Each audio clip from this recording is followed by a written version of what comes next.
Bom, vamos continuar. Lucas 14. Lucas 14.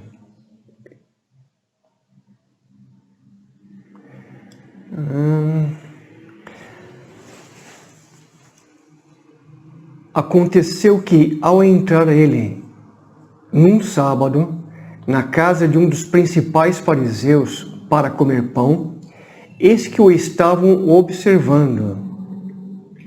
Ora, diante dele se achava um homem hidrópico. Então Jesus, dirigindo-se aos intérpretes da lei e aos fariseus, perguntou-lhes: é ou não é lícito curar no sábado? Eles, porém, nada disseram. E tomando-o, o curou e o despediu.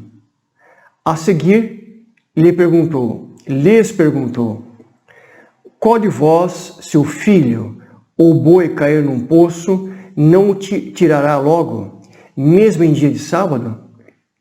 A isto nada puderam responder. Reparando como os convidados... Vamos parar aqui um pouquinho. Então, de novo, esse aqui é um texto do versículo 1 ao versículo 24, é o único contexto. Qual é o contexto? Um fariseu, né, convidou, acho, provavelmente depois da reunião que teve na sinagoga, convidou Jesus para ir comer pão, vai almoçar na casa dele. E convidou Jesus e convidou mais vários intérpretes da lei, os religiosos. Mas ele não foi bonzinho. O que ele fez? Eles estavam armando para Jesus. O que eles fizeram? Colocaram uma pessoa, um homem que era hidrópico. Hidrópico é uma pessoa que retém água. É algum problema físico, retém água, fica inchado, uma pessoa muito inchada. Eu não sei exatamente de onde vem essa enfermidade, como que é feito hoje, curado isso, mas ele é uma pessoa que fica inchado, retém muita água, não consegue, então fica enorme, né? E colocaram essa pessoa onde? Bem na frente de Jesus. Então, pegaram Jesus,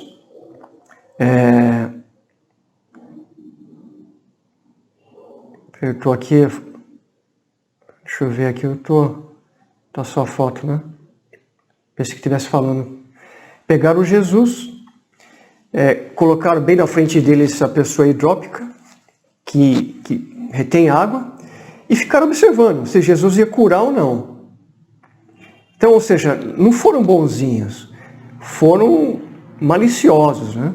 Estavam, na verdade, querendo testar Jesus para saber o que ele ia fazer, para poder pegar ele em alguma armadilha.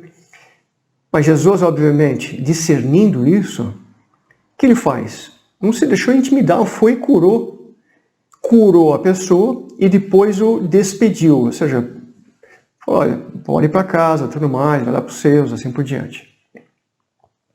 E aí então, Jesus chega para os intérpretes da lei e para aqueles fariseus, inclusive para aquele que havia convidado, o dono da casa, e pergunta: escuta, é lícito ou não é? Pode ou não pode curar no sábado? Óbvio que ninguém falou nada, ficaram quietinhos. Então ele falou o seguinte: espera um pouquinho, se você tiver um boi, ou se tiver o teu filho cair num poço, mas é sábado, dia que não podia mexer nada, não podia carregar peso, não podia caminhar muito, não podia fazer nada, nenhuma atividade. Ou seja, não é isso que não é isso que a Bíblia tinha preconizado, é que eles foram ao extremo, né? E aí então, o que você faz? Vocês vão retirar, deixar seu filho morrer, cair no poço, o boi morrer, porque é valioso? Ou vocês vão, mesmo no sábado, tentar fazer de tudo, chamar o vizinho e tentar tirar o boi, o animal, ou então o seu filho lá de dentro do poço? É claro que ia tirar, né? Só que eles, de novo, não falaram nada. É mais ou menos como nós falamos, né, no capítulo anterior. as pessoas estão mais preocupadas em cumprir rituais do que entender a essência do coração de Deus. É como se, nos dias de hoje, digamos assim, tá, o pastor está indo lá para a igreja, né? Só que para o culto, né? Vai ministrar o culto e tudo mais. Só que antes de chegar lá, um vizinho corre chamar o pastor, sabia que ele era pastor, corre chamar o pastor e fala assim, ó, escuta, eu tenho aqui, meu filho está com problema, sei lá, que fosse endemoniado, qualquer coisa assim, e eu preciso da sua ajuda, vem por favor orar com ele, assim por diante. Aí o pastor vai, né? Ou não vai?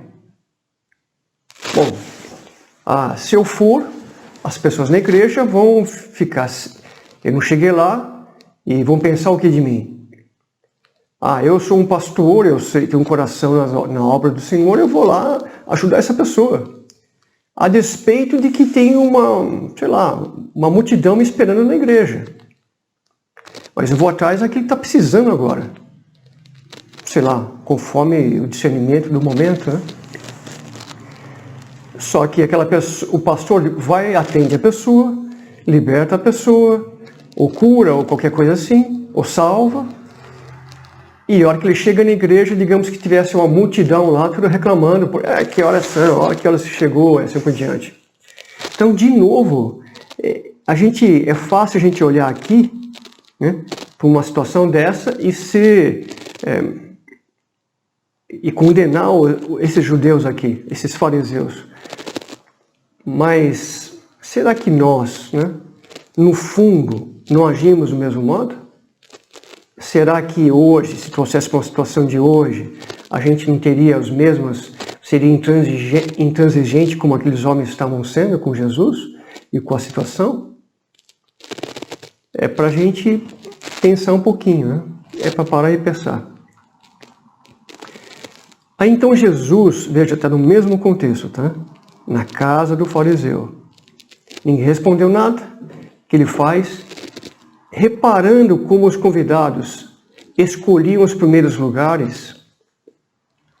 Então, vinham os convidados e cada um queria se sentar mais próximo ali, mais à frente. Não queria ficar lá atrás, no fundão, né? Queria ir lá na frente para ser notado, para dar o ar da presença, talvez, né? Reparando como os convidados escolhiam os primeiros lugares, propôs-lhes uma parábola. Quando por alguém fores convidado para um casamento, não procures o primeiro lugar, para não suceder que, havendo um convidado mais digno do que tu, vindo aquele que te convidou, e também a ele, te diga, dá o lugar a este, então irás envergonhado ocupar o último lugar.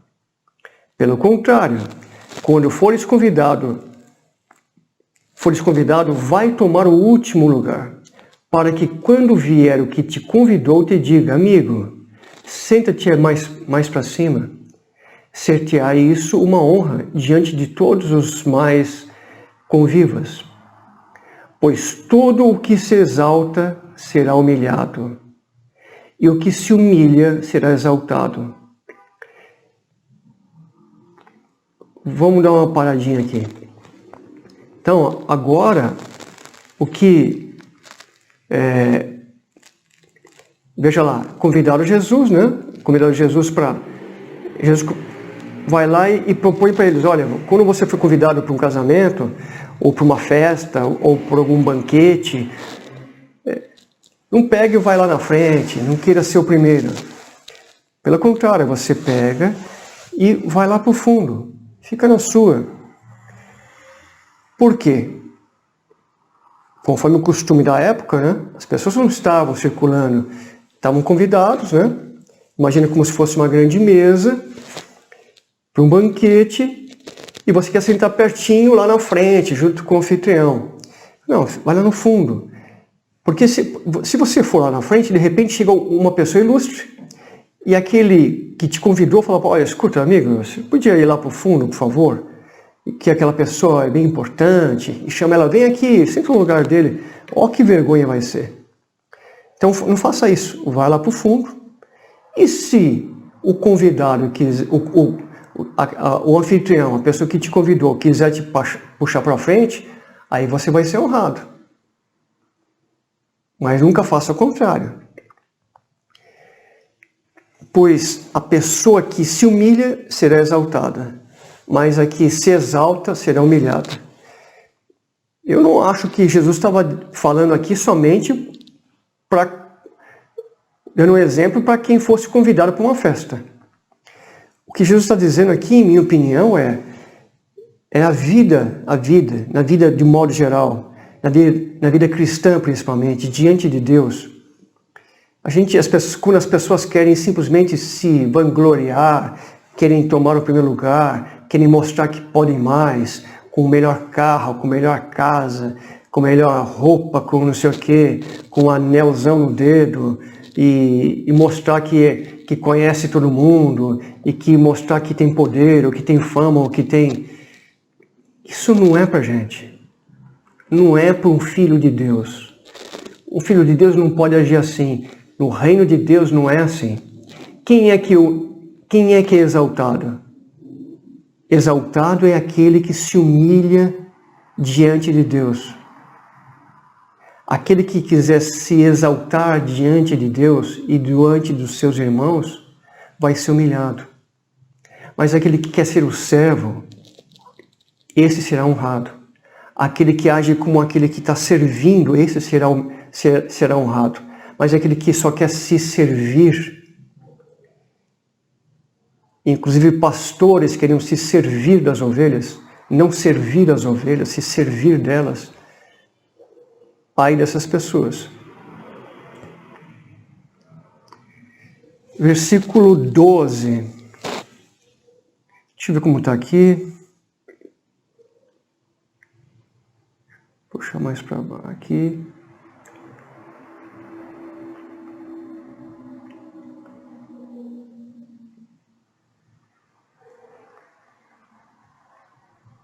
Versículo 12. Disse também ao que o havia convidado: quando deres um jantar ou uma ceia, não convides os teus amigos, nem os teus irmãos, nem os parentes, nem vizinhos ricos, para não suceder que eles, por sua vez, te convidem e sejas recompensado. Antes, ao dares um banquete, convida os pobres, os aleijados, os coxos e os cegos, e serás bem-aventurado pelo fato de não terem eles com que recompensar-te. A tua recompensa, porém, tu a receberás na ressurreição dos justos. Então, agora então Jesus se dirige ao dono da casa. Primeiro falou para os convidados, agora se dirige aos donos. Qual o procedimento que os que foram convidados deveriam ter? E agora, aqueles que não tinham nada e queriam mostrar. Agora, qual o procedimento que aquele que tinha dinheiro, tinha status, tinha tudo, o fariseu ali, qual a postura que ele deveria ter? Então, primeiro para os convidados, alguns que não tinham nada, mas queriam parecer que tinham, e depois para aquele que tinha tudo, humanamente falando, né?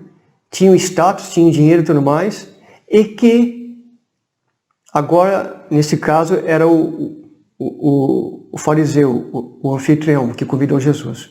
Então Jesus se dirige a ele. E diz o quê?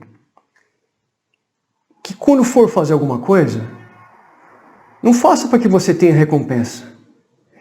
Se você quer ajudar e mostrar que você pode fazer, e se você puder fazer, faça, mas convida. Não aquela pessoa que depois vai chegar e vai te recompensar. Vem aqui também, você pagou um churrasco para mim, vou pagar um churrasco para você. Ou aquela pessoa que você faz um grande favor esperando que ela faça um grande favor para você. Então, ou uma pessoa influente que você ajudou ela de uma maneira que ela não podia no momento, para que depois ela, sendo uma pessoa influente, em algum momento que você precisar, vai e possa te ajudar. Jesus diz assim, não é assim. O reino de Deus não é isso, não é isso. Faça aquilo que convida as pessoas, ajude as pessoas que teoricamente não tem como te pagar. Não tem como ajudar você. Não tem que você olhe para a pessoa e fala assim, desse mato não sai coelho. Aí não tem jeito, humanamente falando. Porque não é ela que vai te pagar. Entenda isso. Não é ela. Alguém vai te pagar. Quem vai te pagar? Deus vai te pagar. Sabe, emprestar para quem pode te emprestar de volta, fazer um favor para quem vai te tratar bem, isso não quer dizer nada. É como se Jesus estivesse dizendo, escuta, você se importa quem é que vai pagar você? Desde que você seja pago? Não. Pois é, então, faça isso. Ainda que você não veja aqui, no céu, na eternidade, a recompensa vai ser infinitamente mais. Porque não há nada que nós venhamos a fazer, o modo que venhamos a agir aqui, que passe desapercebido para o Senhor. Isso é incrível. Isso é lindo. Ou seja, o Senhor vai nos recompensar, ponto, acabou. Não se preocupa que se as pessoas, sabe, o nosso Deus eterno vai fazer isso. E a recompensa não será momentânea, será eterna.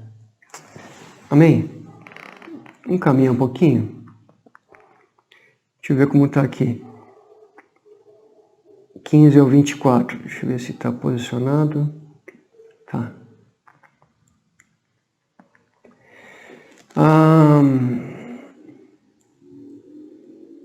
Ora, ouvindo tais palavras, uns dos que estavam à mesa, com ele à mesa, com Jesus à mesa, disse-lhe, então disse para Jesus, querendo, mostrar ali, ó como eu sou espiritual. Bem-aventurado aquele que comer pão no reino de Deus. Então ele chega para Jesus e fala, olha, Jesus, bem-aventurado, estamos aqui numa mesa, bem-aventurado aquele comer pão no reino de Deus. Tentando impressionar Jesus. E que Jesus responde? Ele, porém, respondeu. Então Jesus responde com uma parábola. Olha a parábola. Certo homem deu uma grande ceia e convidou muitos. Convidou muitos. A hora da ceia, quando chegou a hora da ceia, enviou o seu servo, então alguém que tinha dinheiro, Alguém rico, uma pessoa poderosa. Vamos ver quem é essa pessoa poderosa aqui.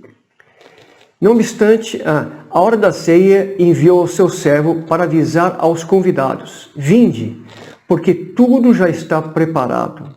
Venham, está pronto, venham para participar comigo da minha ceia. Não obstante, todos a uma começaram a escusar-se. Então, disse o primeiro, eu comprei um campo e preciso ir vê-lo. Rogo-te que me tenhas por escusado. Outro disse, comprei 5 juntas de boi e vou experimentá-las. Rogo-te que me tenhas por escusado. E outro disse, casei-me e por isso não posso ir. Voltando o servo, tudo contou ao seu senhor. Então, irado, o dono da casa disse ao seu servo, sai depressa para as ruas e becos da cidade e traze para aqui os pobres, aleijados, cegos e coxos. O mesmo que Jesus usou lá agora há pouquinho. Ou seja, aqueles que não teriam como pagar, aqueles que não teriam recursos e tal. Depois lhe disse o servo: Senhor, feito está como mandaste, mas ainda tem lugar aí na festa. Respondeu-lhe o Senhor: sai pelos campos e atalhos e obriga a todos a entrar, para que fique cheia a minha casa. Porque vos declaro que nenhum daqueles homens que foram convidados provará a minha ceia. Então, do que aquele primeiro homem lá disse, bem-aventurado aquele que comer pão no reino de Deus. Comer pão no reino de Deus? Ah, é? Então tá bom, vamos lá. Então Jesus começa. Começa e dá conta uma parábola de pessoas que foram convidadas não somente para comer pão, mas para estar num banquete. Aonde? Quem é o dono dessa casa? Quem é esse Senhor que preparou um banquete? Deus. Deus preparou um banquete. Preparou um banquete, ou seja, uma ceia para estar junto, pessoas que ele queria que estivesse com ele. E o convite foi estendido para muita gente. Mas na hora H, na hora do vamos ver, essas pessoas deram para trás. Cada um com uma desculpa. Então, as coisas não mudam, irmãos. No reino de Deus, Deus chama muitos, mas nem todos querem. E as desculpas são variadas, sim. Mas se a gente for ver aqui, vai ver que há 2000 anos as desculpas são sempre as mesmas. As motivações para que a gente deixe de lado o reino de Deus, não ligue na verdade, não ligue para quem está nos convidando para o banquete, não ligue para o dono da festa, não ligue para tudo que foi feito. As desculpas são sempre as mesmas e elas estão dentro da gente, no nosso coração. Versículo 18 diz: não obstante, todos a uma, ou seja, todo mundo, começou a se desculpar, a se excusar. O primeiro disse, comprei um campo, né,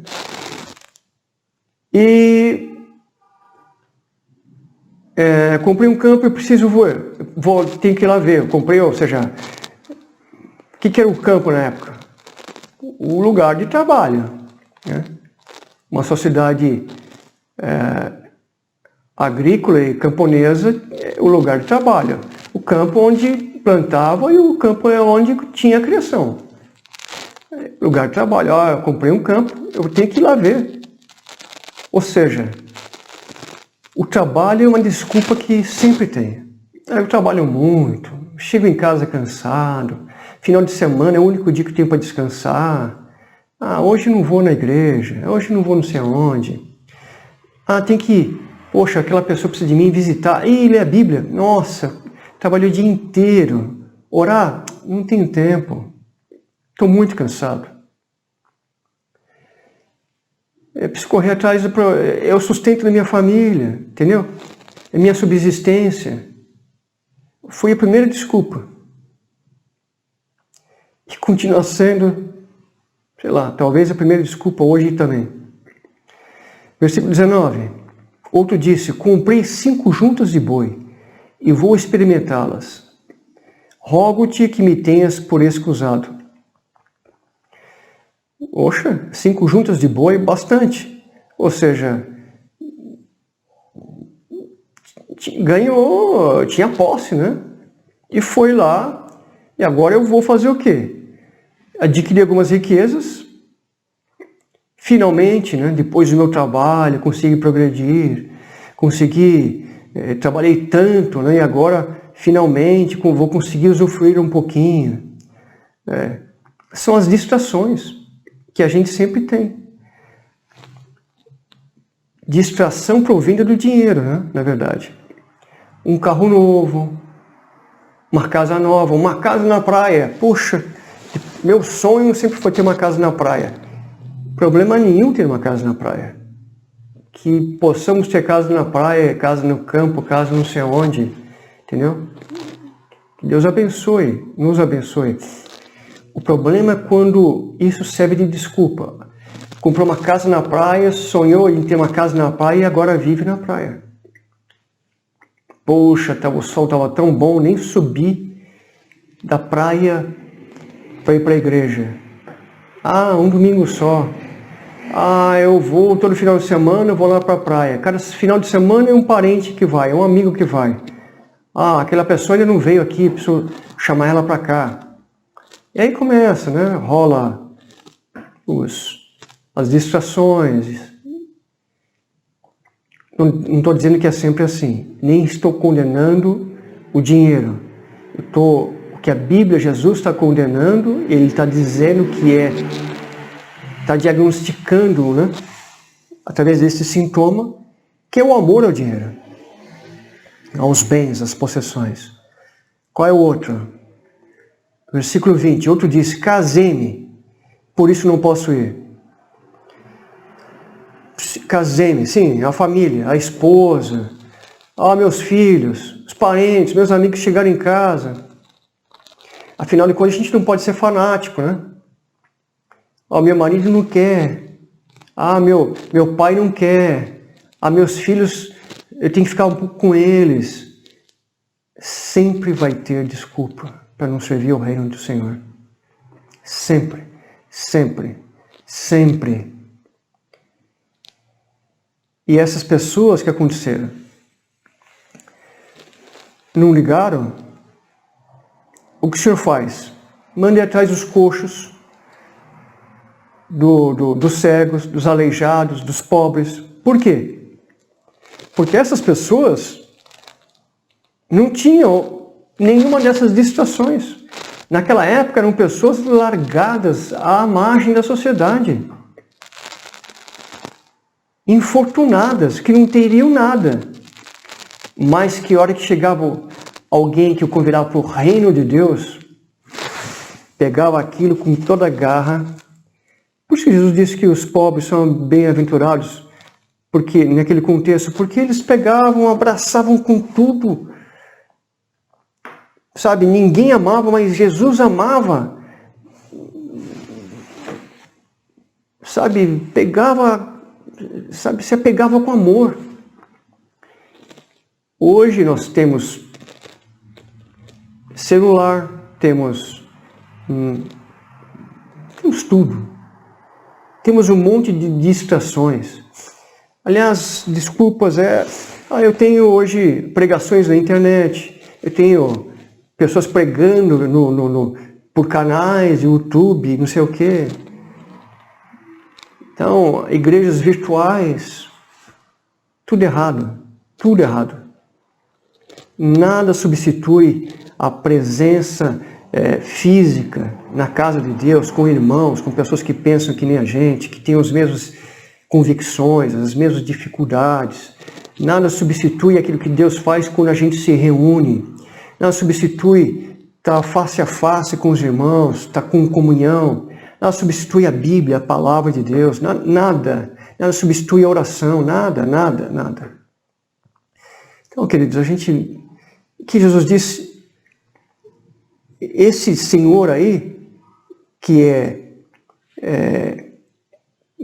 Deus, não querem. Tá bom, outros querem.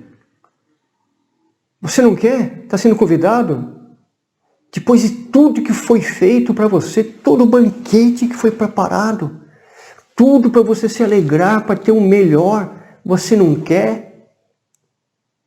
Tá bom. Eu lamento muito, mas tem um monte de gente que quer. E eu vou para eles. Foi o que Jesus fez. E é o que ele faz hoje. As pessoas dizem, você quer aceitar Jesus. Não é isso não. Não é se eu quero aceitar Jesus. Amigo, você tem que invocar o nome de Jesus. Você tem que pedir para ele entrar na tua vida. Você que precisa suplicar para que ele entre na tua vida. Eu é que tenho que suplicar que ele entre na minha vida. Não o contrário. Jesus, eu vou fazer o favor, tá bom, vai, eu aceito você, tá bom, vem aqui. Não é isso não. Deus é Deus. sem a minha presença, sem a tua. Nós é que precisamos dele, não ele de nós. Precisamos desesperadamente. A religião inverteu a coisa, fez do reino de Deus uma coisa como se fosse uma coisa menor, fez Jesus como se fosse um coitadinho. Jesus não é coitadinho, ele é o Rei dos Reis, o Senhor dos Senhores, o Deus do universo, o Criador de todas as coisas. Nós é que precisamos dele. E as pessoas continuam hoje desprezando, menosprezando, porque existem muitas distrações. Desculpe, eu me exaltei um pouco, mas talvez alguém precise ouvir isso, não sei.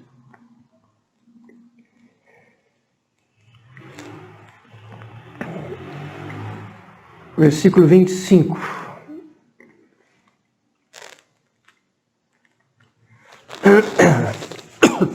Deixa eu arrumar aqui.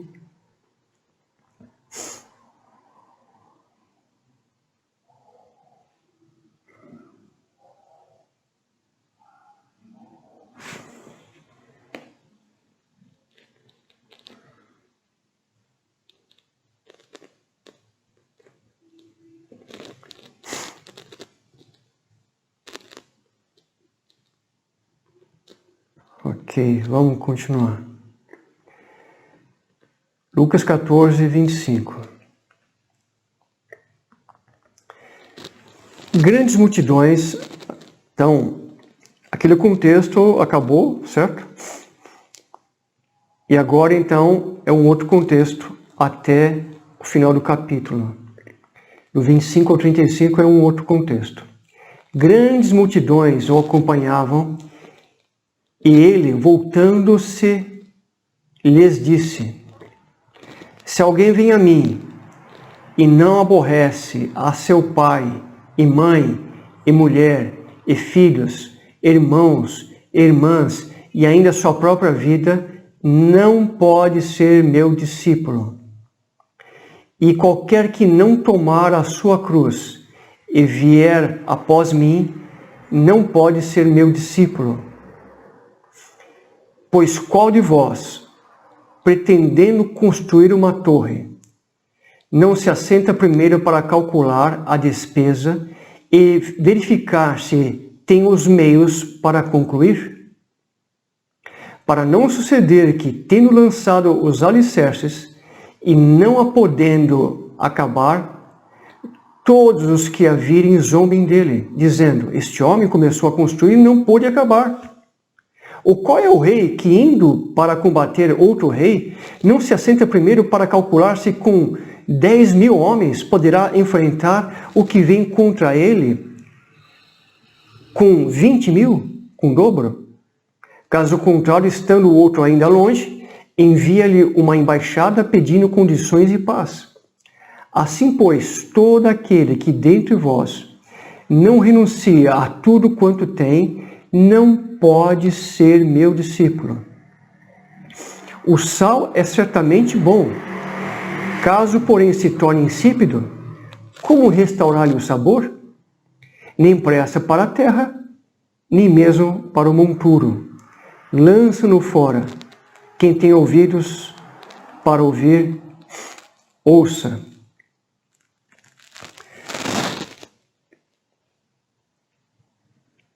O que Jesus espera dos seus discípulos? Espera um pouquinho.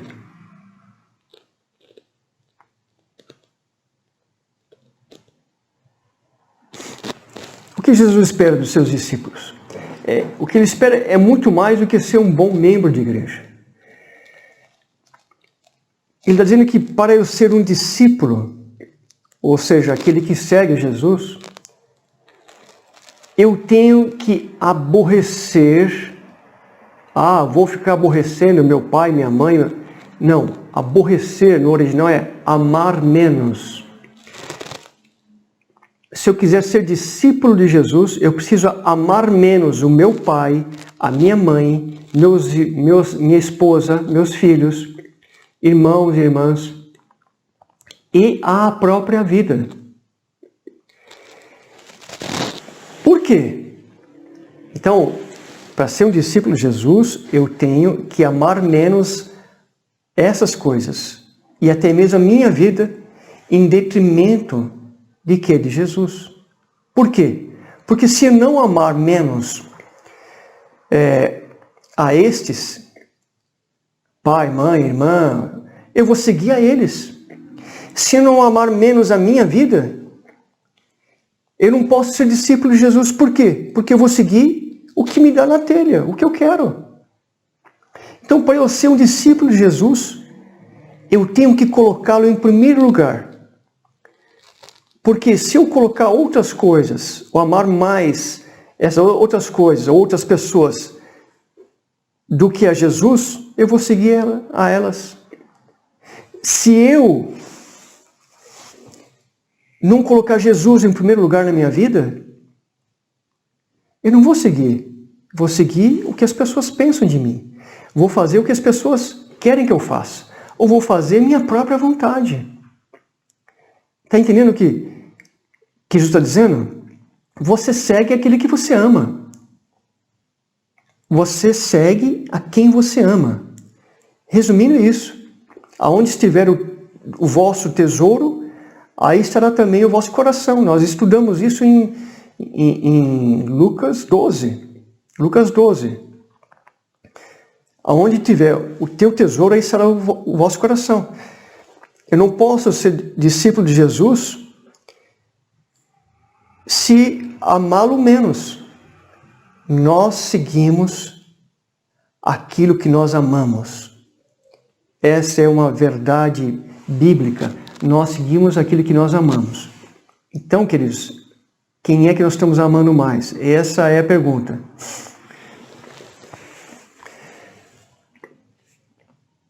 Aí então Jesus, deixa eu ver aqui, dá exemplos, né? Se não tomar a cruz, se cada um tomar a sua própria cruz e vier após mim, não pode ser meu discípulo.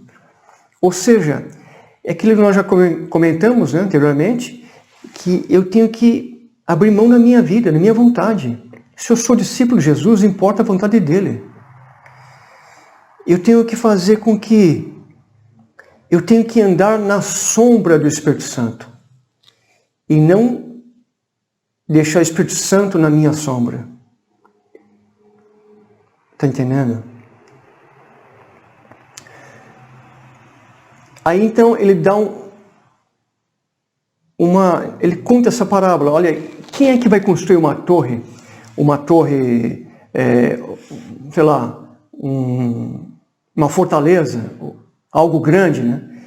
E primeiro não vai levantar os custos para ver quanto vai custar aquilo tudo, para ver qual vai ser a despesa, se vai ter condições de construir, se vai ter os meios para construir. Quem que não faz isso? Vou sair construindo uma casa. Sabe como começa, nunca sabe como termina. Eu vou construir uma casa, quando eu tenho uma verba, põe no papel e depois nunca é assim. Sempre gasta muito mais do que estava pensando em gastar inicialmente. Agora, Jesus está dizendo, quem é que vai construir uma torre e não vai primeiro colocar no papel para ver se vai ter os meios? Porque de repente, se você não tiver os meios, você vai parar no meio do caminho e você vai ser motivo de zombaria, de chacota. Começou a construir, tá vendo? Não consigo terminar. Então, uma pessoa prudente, ela faz o quê?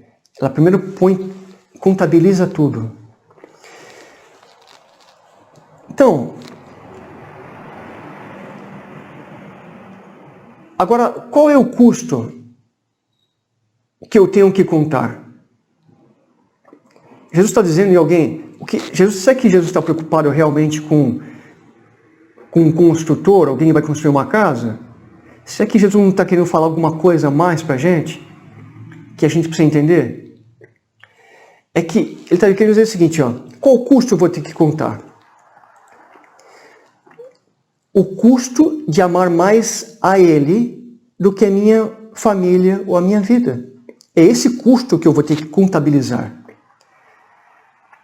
Este é o gasto que eu devo considerar. Qual o gasto? De o amar mais. Para quê? Para saber se eu vou ter as condições de terminar a jornada, terminar a empreitada. Ou seja,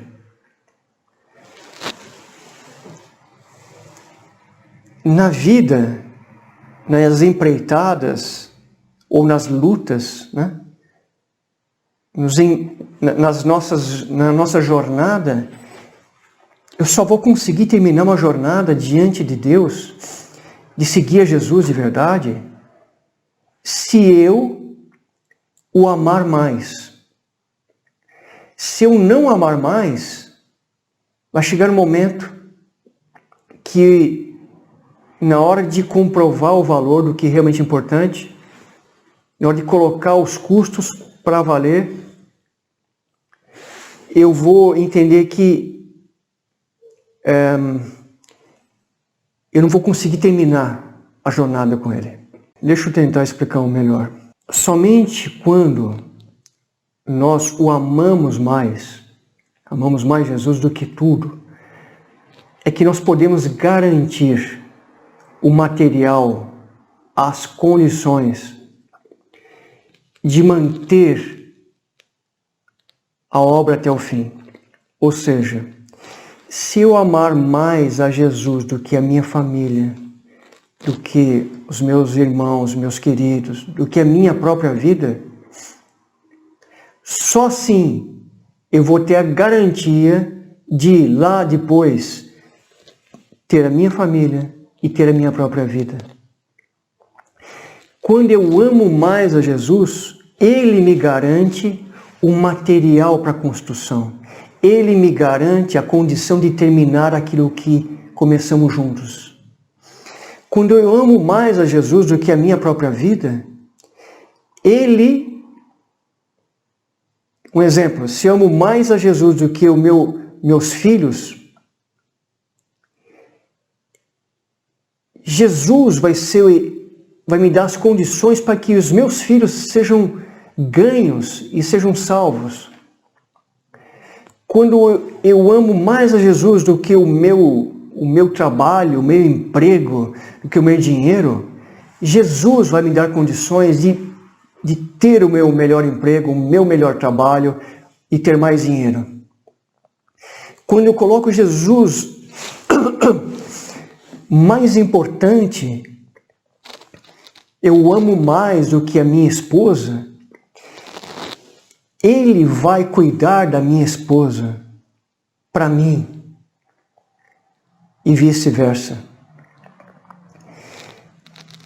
E até mesmo se tiver que enfrentar um exército inimigo mais numeroso, quando eu coloco Jesus em primeiro lugar, Ele vai me dar as condições de, na hora H, ter a destreza, ter a capacidade, ter as condições de enfrentar um exército, ainda que seja muito mais poderoso do que eu.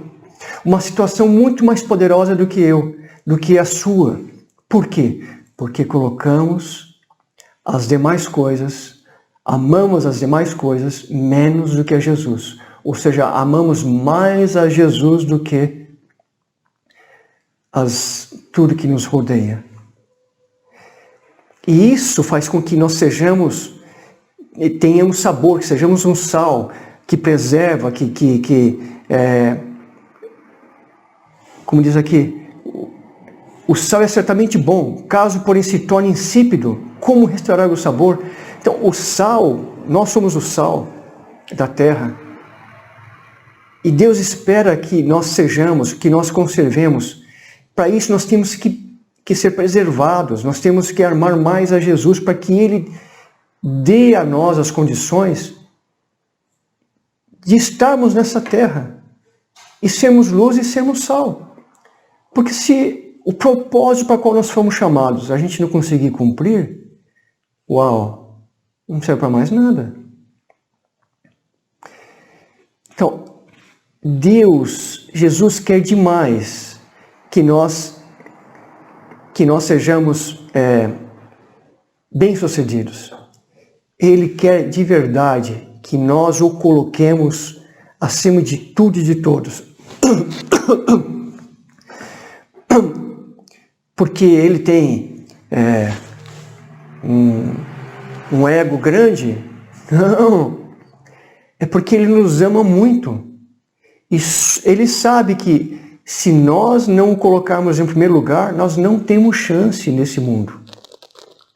O que ele está dizendo é que para a gente ter chance e ter o melhor deste mundo, dessa terra, ter uma família, ter o pai, mãe, pessoas que te amem, irmãos, amigos, o melhor emprego, tudo se a gente, o único jeito é se nós o colocarmos em primeiro lugar. Quando nós amamos a Jesus e o colocamos em primeiro lugar, Ele nos dá o material para acabar a nossa construção, ou seja, até o dia que nós venhamos a morrer, ou seja, sejamos arrebatados e nos encontremos com Ele. As condições para viver nessa terra, material da construção para nossa torre, para nossa vida, Ele é que dá, se nós o colocarmos em primeiro lugar. Amém? Deus te abençoe.